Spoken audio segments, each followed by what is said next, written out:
Okay, ladies and gentlemen, thanks for attending today's webinar regarding REACH registration of AR project and practical case insights. This webinar is organized by CIRS Ireland, and my name is Brian Zhou, the Senior Regulatory Consultant from CIRS Ireland. Thanks for attending today's webinar. Before we start today's topic, please give me a minute to introduce our company briefly. So CIRS is short for Chemical Inspection and Regulation Service Company Limited. Our main offices are both in China and Ireland. Generally, the CIRS Ireland mainly focus on REACH compliance service, and it acts as only representative for our non-EU clients to comply with the REACH requirements. Generally, now we have about 200 employees in our companies, where our main service, including both product registration and regulatory compliance service in EU countries and Asia Pacific countries, including like China, Korea, Japan, Taiwan, and some other Southeast countries. In our company, we have several business units, including like industrial chemicals, cosmetics, pesticides, and biocides, food contact, and food and medical devices. So specifically for industrial chemicals, actually CIRS is leading service provider for REACH, China REACH, Korea REACH, Taiwan TSCA, Global GHS, and some other regulation service. Okay, so now let's back to today's topic. In today's webinar, firstly, I will shortly introduce REACH background and some general information. And then we will give you a brief review of the current implementation of REACH registration in the world. Then we will go through today's main part, the AR registration. In this part, I will introduce the registration requirements, procedure, costs, and the working time of the AR registration. And also, I will use a practical case to give you a better understanding of the AR registration. Last but not least, we will shortly to introduce our service and achievements of EU-REACH in the last part of this webinar. Okay, so first, let's talk about REACH background. So generally, as known to all, REACH includes registration, evaluation, authorization, and registration of chemicals. The main result of REACH is ECHA, the European Chemicals Agency. In today's webinar, we will mainly focus on registration. So here is a timeline for REACH registration, specifically for fission substance. From this timeline, you can see several time spots, which are all for pre-registration. We all know that the deadline of pre-registration is May 31st, 2018. And after this deadline, if you want to manufacture or import your chemicals into EU, you must take the REACH registration. Here is a misunderstanding of some of our clients that they thought after this deadline, the registration cannot be taken, which actually is not true. It's just required that after this deadline, if you still want to manufacture or import the chemicals in EU, you need to consider to take the registration. Besides, if your chemical is a non-fission substance under REACH, actually there is not a specific timeline for non-fission substance. Regarding fission substance and the non-fission substance, we will talk about later in this slide. Okay, so generally, under EO-REACH, there are three kinds of different registration objects: substance, preparation, and article. According to REACH, substance is a chemical element and its compounds in the natural state or obtained by any manufacturing process, including any active necessary to preserve its stability and any impurity deriving from the process used. If your chemical is a substance and the ton is more than 1 ton per year, you need to take the registration under REACH. Second, for preparation, according to REACH, it's a mixture or solution composed of 2 or more substances. So if your chemical is a preparation, you only need to take the registration of the ingredients. If the ingredients is the annual ton is more than 1 ton per year. And if your chemical is an article, first you need to confirm whether your chemical meets the definition of article under the REACH. According to REACH, article is an object which during production is given a special shape, surface, or design which determines its function to a greater degree than does its chemical composition. So when you confirm whether your chemical is an article under REACH, you need to compare the shape of the product and its chemical composition.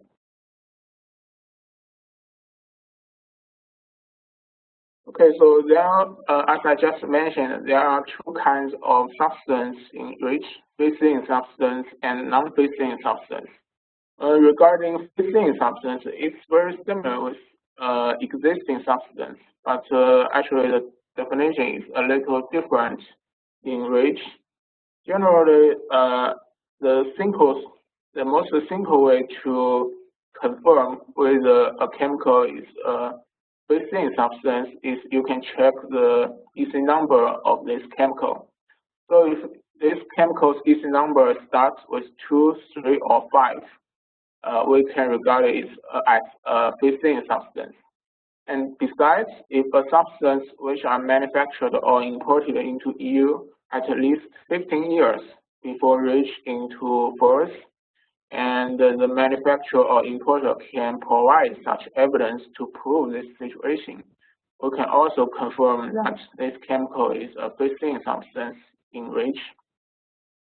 Regarding non-phase-in substance, generally this substance doesn't fulfill any catalog of phase-in substance definition, then we can simply regard it as a non-phase-in substance. Besides, we can also use the EC number to confirm whether this chemical is a non-phase-in substance. If the chemical EC number starts with 4, we can confirm this chemical is a non-phase-in substance.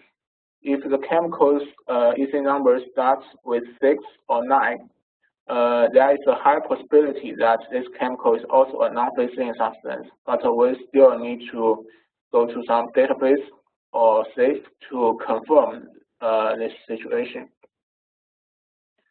Here I use a table to list the EC numbers that with different number and the meaning of different EC number, so you can use it as a reference.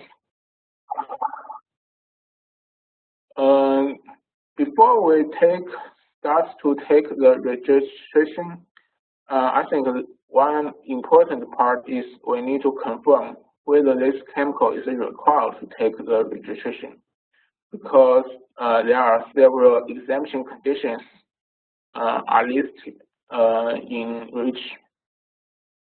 Here I use 2 slides to list all the exemption conditions under your REACH. You can check before you decide to take the registration. Basically, regarding member states, it means that the member states can choose to exempt some substance within their country.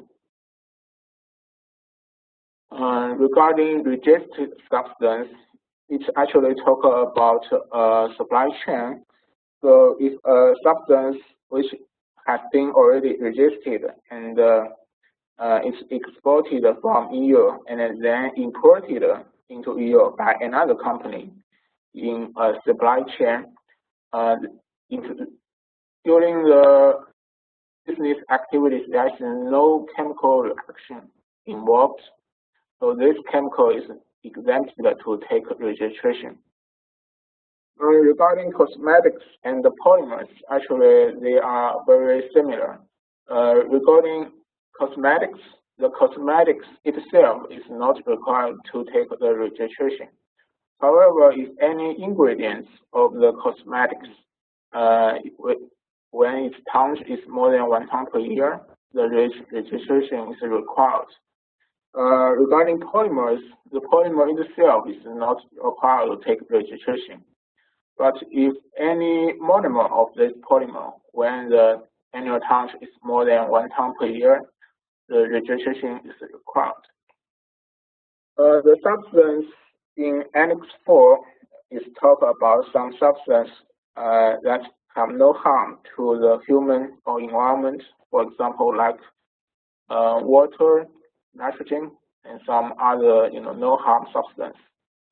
The Annex 5 actually have 13 categories of substance which are regarded as not suitable for registration or can't take registration of these chemicals. Last but not least, if your chemical meets the Article 15 of the REACH regulations, the chemical will be regarded as substance which are being registered, which will also be exempted.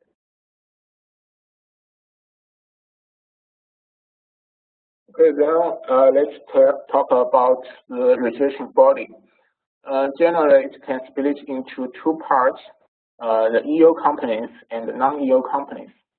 For EU companies, whether you are a manufacturer, importer, or distributor company, you all have the right to take the registration. However, if you are a non-EU companies, only the non-EU manufacturers can appoint an only representative and take the registration. If you are a non-EU exporter or trader or distributor, actually you can't take the registration. You can only ask your downstream EU users or the manufacturers of these products to take the registration. Okay, so since we talk about the registration body, we talk about the manufacturer, importer, and the distributor. We'd like to show some statistics to give you a broad picture of how the global current REACH implementation now. So we will go through this part very shortly. Just some statistics. From this picture, you can see that from 2009 to 2017, the registration number is keep increasing. And we believe that the 2017 and 2018, the number will have a higher increase. Okay, so here is some data which is taken from the ECHA official website. You can also go to the website listed below to check by yourself to get the latest statistics of global REACH registration. In this part, it also lists some registration statistics based on the substance type, the role in SAFE, for example, the joint submission registration number, the lead resistant registration number, which we will talk about lead resistant registration today, and for others like member if your role in the SIP is a member, what's the number of registrations total in the world? And there is also some statistics for the supply chain. We can see how many manufacturers in the world to take the registration, and the same as the importers and the OR for non-EU manufacturers. Okay, so there is some statistics for different countries in the world. You can see that Germany has the most registration number and the subsidy number in the world.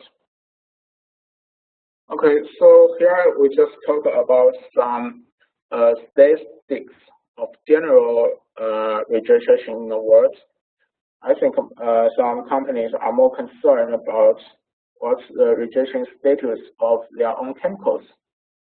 How can I get some information of the registration information of my chemical before I decide to take the registration? So here we'd like to share some tips of this part. So basically, you only need to log into this website, and then you will get an official platform from ECHA website. You can easily to type in your chemical name or substance or CAS number or EC number. Then you can get some detailed information. So for example, if we'd like to check the information of acrylic acid, so basically we should only need to type in the CAS number 79-10-7. Then we will get a general information table at the bottom of this slide. You can see the chemical name, EC number, CAS number, registration type, and the touch band of the registration. Then you only need to click the chemical name. Then you will get more information. Firstly, you will get some substance identity information, and then some general registration information, and the chemical property information. And more importantly, you will get very detailed registration data. If you are an EU company which already take the registration of this chemical, if you don't apply to keep your company name as confidential when you take the registration, your company name will be listed in this part. And also, if you are a non-EU company, as I just mentioned, you have to appoint an only representative to take the registration. So after the registration is completed, your OR's name will be listed on this part. So if the local authority or some of your clients want to get in touch with you, he can contact you by contacting your only representative, because he can get your only representative information very easily, but he can't get your information directly. So for example, here you can see our company's name is also listed. This just represents that we take registration for some of our clients. Okay, so since we just mentioned the only representative, it's actually a very important part for the non-EU manufacturers. So here we'd like to use several minutes to talk about the only representative. So generally, the only representative, the OR, is an agency who does the registration work for non-EU companies under REACH. It also takes most of the responsibility and the risks for the non-EU companies. Generally, the obligations of OR, including several parts. Firstly, it will provide some professional regulation advice to its clients. For example, like whether this chemical is required to take registration under REACH, how to take the registration if the non-EU manufacturer decides to take the EU registration. And OR can also give estimated cost and the working period of the registration procedure. Definitely, if the clients plan to take the registration, the OR will help the clients to comply with all the requirements under REACH. And for example, he will do some analysis, like data gap analysis, to give accurate cost and working period of the REACH registration. And he will also let the clients know what information is required when they decide to take the registration. So when the non-EU manufacturer decides to take the registration, the OR will help the non-EU manufacturer to follow up the registration process and prepare the registration dossier and submit it to ECHA for review. OR will take all the work until the registration is completed. And even after the registration is complete, the OR will also responsible for the post-registration maintenance. For example, like communicate with ECHA and the local authority, get supervision from the local authority, and communicate with some potential clients, because as we just mentioned, some clients, if they want to have some business with the non-EU manufacturer, they can get in touch with the non-EU manufacturer by contacting the OR. Okay, so we can say that the OR is very important to a non-EU manufacturer to take the registration. So here we'd like to use a very simple supply chain to give you a better understanding. So here you can see that a non-EU company tried to sell its chemicals to 3 importers, EU importers, A, B, and C. But in this supply chain, only importer A and importer B already take the registration of this chemical. So that should be no problem for the non-EU manufacturer to sell its chemical to these 2 importers. However, neither the importer C or the non-EU manufacturer, they didn't take the registration of this chemical. So the third supply chain can't exist according to the REACH. So from this supply chain, we can also say that if in a supply chain, if it's the EU importer to choose to take the REACH registration to non-EU manufacturer, he can only sell to the importer who already took the registration. However, if the non-EU manufacturer decides to appoint an OR to take the registration, he can sell to any EU importers, whether no matter the EU importers take the registration of this chemical or not, he can sell this chemical to anyone. So that's actually will be very benefit for the non-EU companies to take the registration. Okay, so in the last part, we'd like to give you some advice for the non-EU manufacturers if you'd like to choose an only representative. So firstly, the OR should be long-term stable, because you can say that the only representative will take most responsibility for the non-EU manufacturer under the REACH. So if it's not stable, it will be harmful to the non-EU manufacturer in the EU market. And also, the only representative should give the professional advice and should be familiar with the REACH requirements, so that when the manufacturer decides to take the registration, the project can be processed very successfully. And last but not least, the OR can participate into the business of the non-EU manufacturer. They can only forward some information to the non-EU manufacturer. Okay, so then let's talk about today's main part, the AR registration. For now, we all know that ECHA encouraged us to take the joint submission of registration. Generally, no companies can take the individual submission by itself. And generally, there are three different types of joint submission.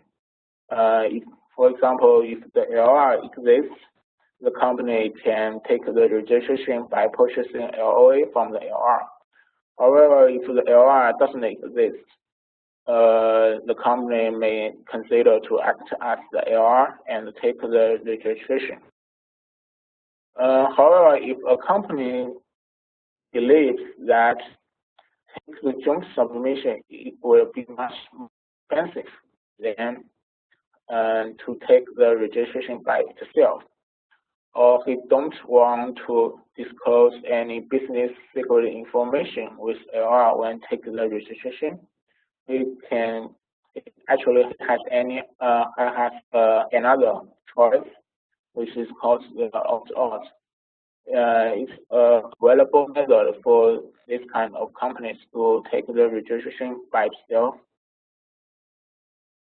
Okay, so generally, we list several situations that we suggest that the company should consider to take the LR registration. So firstly, if a company decides to take the registration and find there is no LR of this chemical, they may consider to take the registration, especially for some chemical. So for some companies, the registration count is small. For example, like 1 to 2 tons per year, or the chemical is intermediate. We suggest because in these two situations, the small tonnage blend or the chemical is intermediate. Actually, the cost is not as high as you estimated, and it's just several months longer than the usual registration period. So we strongly suggest this kind of companies may consider to take the LR registration. The second situation is, regarding the cost and registration cost and the working period of LR registration, we'll talk about later in the next slide. And also, if a company which already have many registration data, so we also think this company should consider to take the LR registration, because since you already have many registration data, you don't need to take much cost to get the required data. So the total cost should be not that high. And of course, if a company won't be the LR, of course, if the chemical is doesn't have LR, then he can choose to be the LR. Last but not least, for some companies consists of many subsidiary companies. Actually, he can also consider to be LR only if the company is willing to cover the registration cost at the early stage. Because generally at the early stage, the cost of LR registration is high. Okay, so regarding the challenge of the leader registrant, firstly, we all know that the cost will be high at the early stage, because you need to take several require the test to get the data, and then you can prepare the dossier and submit to ECHA for review. In this procedure, the cost can be low, and that's actually the most important factor that stops many companies to take the AR registration. But we will talk about the cost in the following slides to show you that actually the cost will not as high as you think. Secondly, consider the several tests will be required to carry out. So the working period of the registration will be longer because you have to wait until the tests are completed, and then you can use the data to take the registration. Thirdly, if you are the AR of the registration, even after you finish the registration, you have to maintain the safe, and you need to take responsibility for the safe operation, so that other registrants of this chemical can also take the registration. However, we can also see many advantages of being a lead resistant. Consider you are the lead resistant. There's no doubt that you will lead the registration and the safe operation. And also you will hold all the resistant information in the world, including your direct competitors. This is because, if you are the AR, every resistant has to contact you to get the LOA and then take the registration. From this part, you will get the information from any resistant.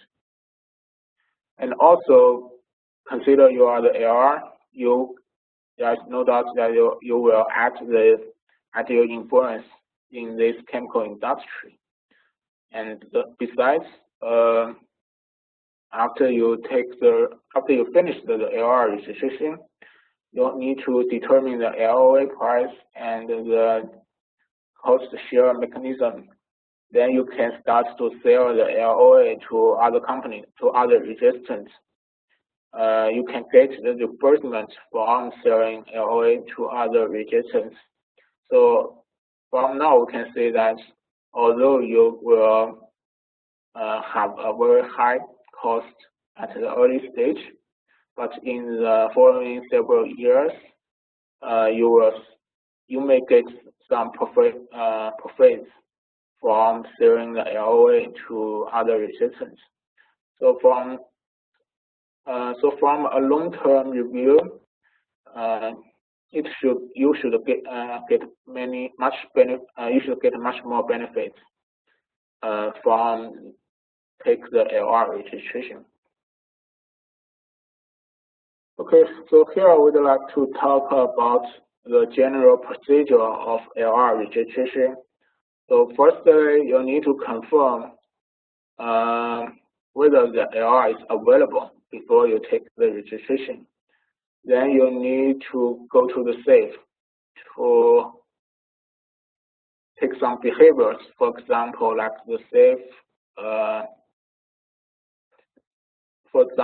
the survey in the safe, AR election, and some communication. Then you can be confirmed you will be the AR. And since you are the AR, you need to collect all the data from the collect all the data from the safe. You can communicate with any resistant who already have some available data, and you can decide how to get what's the method to get the unavailable data, whether take the tests or purchase from other data owner. Okay. And after all the data is prepared, you should start to prepare a dossier and submit it to ECHA for review. And if your registration tonnage is more than 10 tons per year, you also need to prepare a chemical safety report.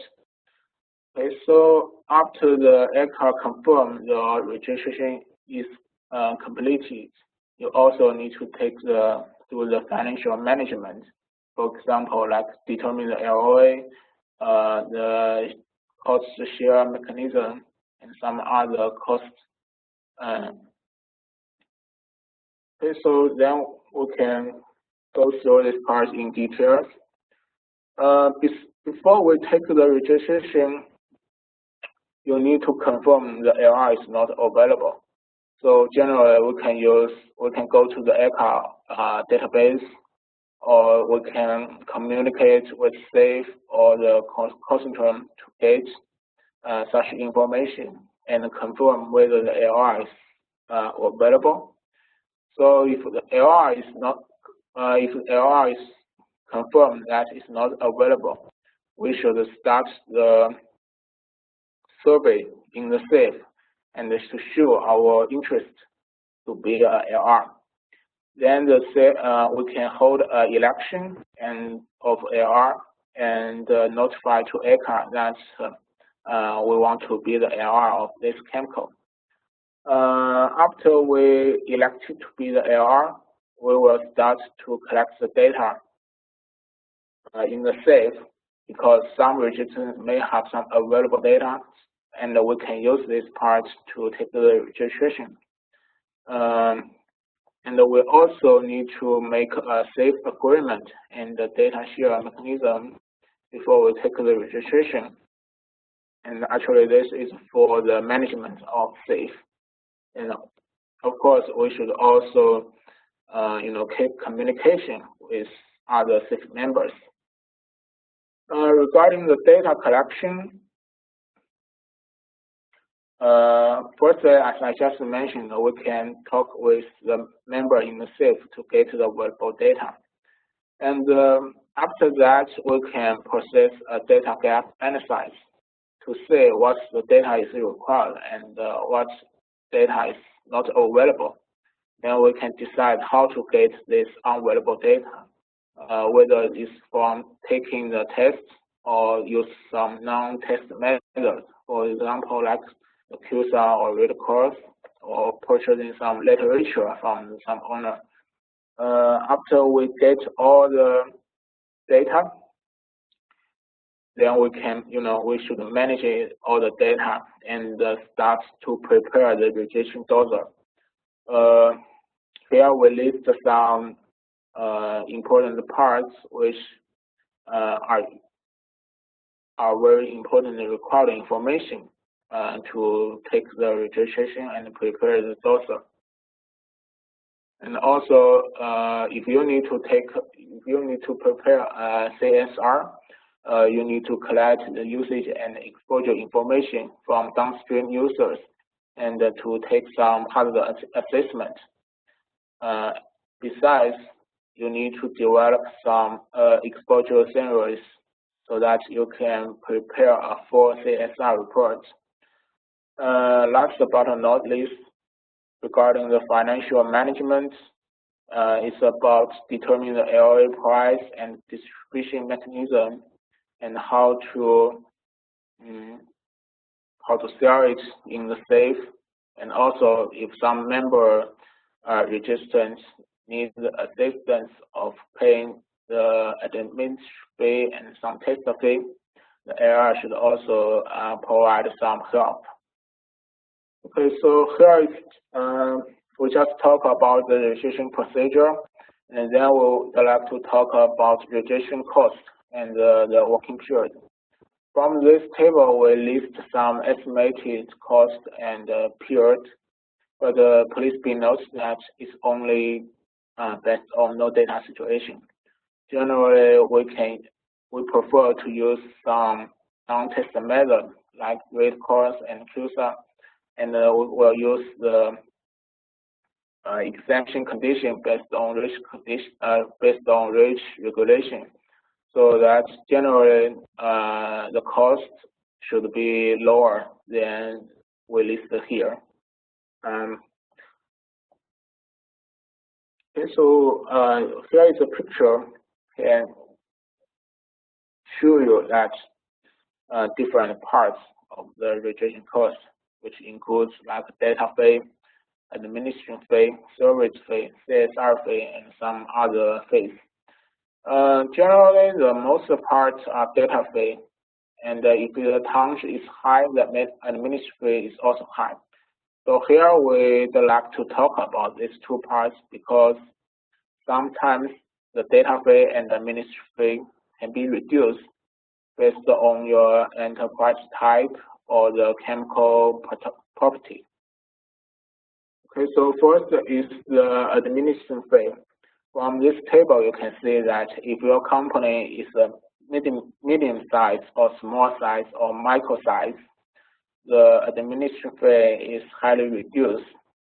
So it's important to confirm whether your company meets the requirement of SME before you take the registration. So actually, you can use this table as reference. You can check the number of employees of your company and the annual turnover of your company, or the number of employees and the annual balance sheet total to check whether you meet the requirement of SME. If you meet the requirements, at least the administration fee will be highly reduced.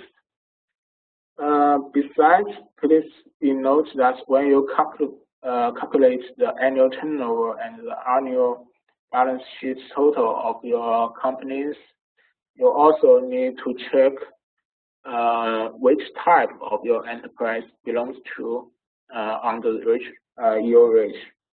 Generally, in EORIS, there are 3 different types of SME: the autonomous company, partner company, and the linked company. Different company type has different calculation methods of the annual turnover and the total balance sheets. Because of the time limit, I can't give you more details about this part, but you can use this website to get more information. Honestly, it's very complicated. Sometimes it's complicated to calculate the annual turnover and the annual balance sheet of the SME, and sometimes the clients find it's difficult for them to confirm whether their company is SME. So if you have such questions, you can contact us, and we will no problem give you some advice. Okay, so then we'd like to talk about the data fee, which should be the most interesting part of all the companies. Generally, the registration data consists of 3 parts: physical chemical data, toxicological data, and eco-toxicological data. According to REACH regulations, the different registration towns have different data requirements. For example, for 1 to 10 tons spent, there are 22 endpoints, but if you would like to take the 10 to 100 registration, there are 36 endpoints. We list all the endpoint number here, but it doesn't mean that when you take the registration, you need to carry out all the tests for these endpoints. There are some methods for companies to reduce the cost fee of the data. For example, if you need to take the test to get the physical chemical data, actually you don't need to use a GLP lab to get such reports. The non-GLP requirement test report is also accepted in REACH registration. But if you would like to take toxicity test and eco-toxicity test, you have to find OECD GLP lab to get such reports.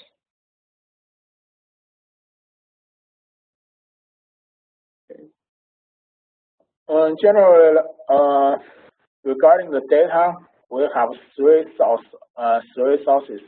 First is, as we just mentioned, some existing data. You can get it from some database, or you can check in your safe to communicate with the member registrant. Maybe some registrants have some available data, and also you can purchase or get some data from the public literature.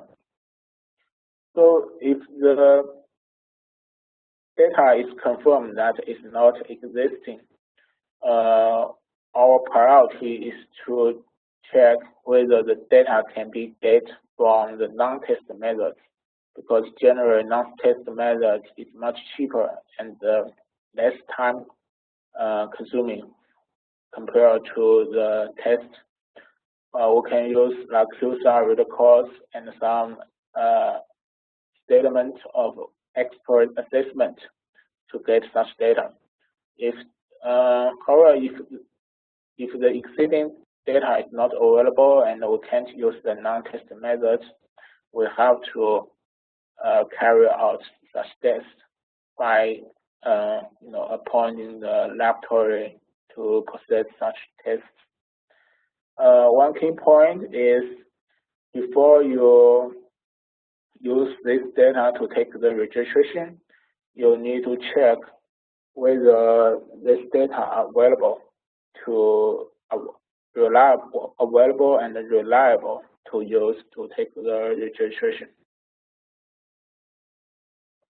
And also, according to ECHA, because we know that actually one aim of ECHA is to reduce the animal tests of registration, and ECHA encourages companies to take joint submission to reduce the cost burden of every company. So generally, when you take the registration and you found that you have to get some data which is listed in Annex 9 and Annex 10. First, we will use the testing proposal, the TP, to submit to ECHA for review. Such tests will not be required to carry out until ECHA approves that the tests are required to carry out. So actually, it will save your cost and time at the early stage of the registration. And also, during the registration, we also prefer to use the in vitro test than the in vivo test. For example, like the skin corrosion or irritation, skin sensitization, and some other in vitro tests should be firstly to taken. And the in vivo test will be taken based on the results of such in vitro tests. Okay, so here we'd like to use a practical case to give you some insights. It's actually from our practical business project. It's actually just finished. So one of our clients, they want to take the registration of alpha-dash dimethyl butyrate, and the tonnage is 100 to 1,000 tons per year. Because after we check the database and the ECHA website, we can confirm that there is no legal resistance of this chemical. So our clients decide to take the LR registration, and we can show you some steps how we help our clients to take the registration and save the cost and time. First, the preliminary analysis, we found there is another chemical which name is alpha-dash dimethyl phenyl acetate, which already be taken registration, and the full set of data are all available. So we think we can use the read across method to get most of the data of the chemical which we plan to take the registration. So and we also take the data gap analysis to check some endpoints, because we found some endpoints can be exempted based on its chemical, based on its physical chemical properties or the toxicity properties. And so here is how we do the data gap analysis. So firstly is the physical chemical test. You can see that because we can't use read across to get the results of the physical chemical test. So if we confirm that the physical chemical tests are mandatory to carry out, we can choose to carry out in some like non-GLP lab to get the data. And we will also check whether they meet the exemption of the endpoints based on the chemical property. For example, like the surface tension, because we found that the water solubility of this chemical is very low. So we think the surface tension may be exempted in this project. And also, here is about the toxicological test.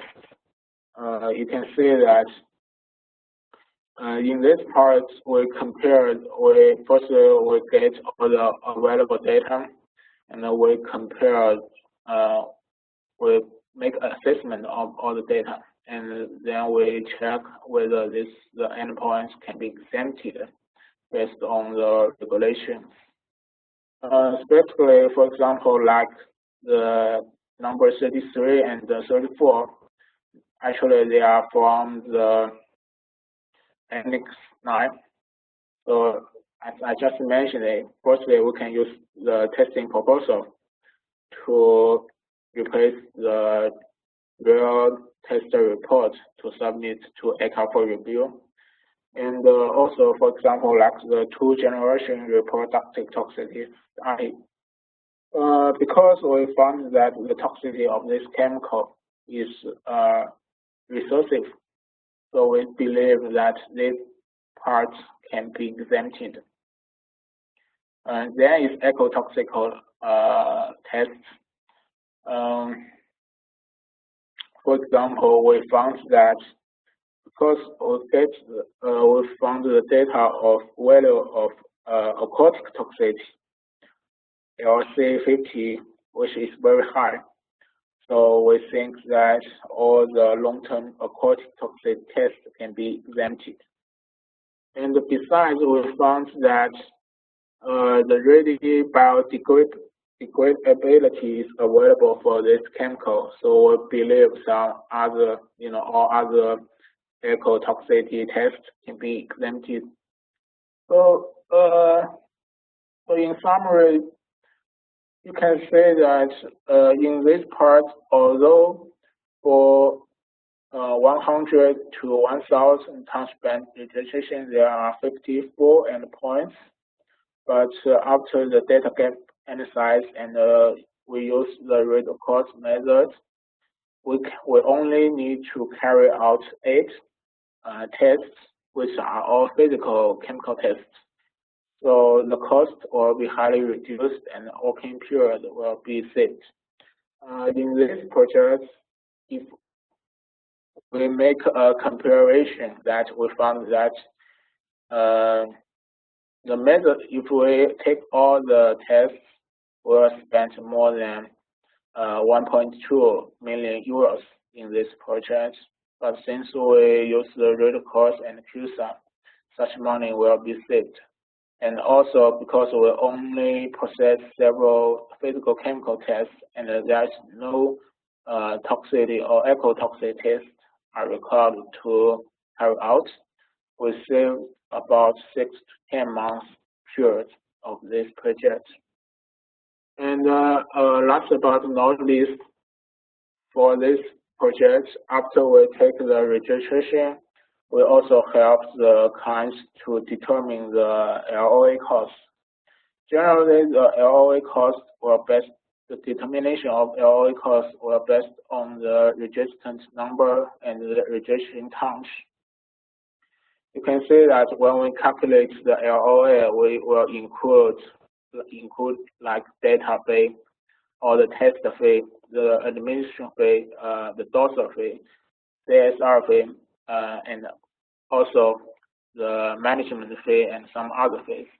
So just give you a picture to show you how to calculate the LOA when the LR finished the registration. Okay, so last part, because CIRS provides registration since 2007, for now we already have more than 4,000 companies to take the registration. We can provide both lead LR registration and normal substance registration.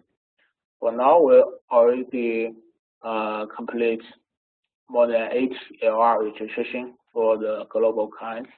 So if you have any requests or questions of registration, you can just contact us, and we are sure we can give you some advice of this part. Okay, so thank you for attending today's webinar. If you have any questions of the registration, you can please don't hesitate to send an email to us. Thank you.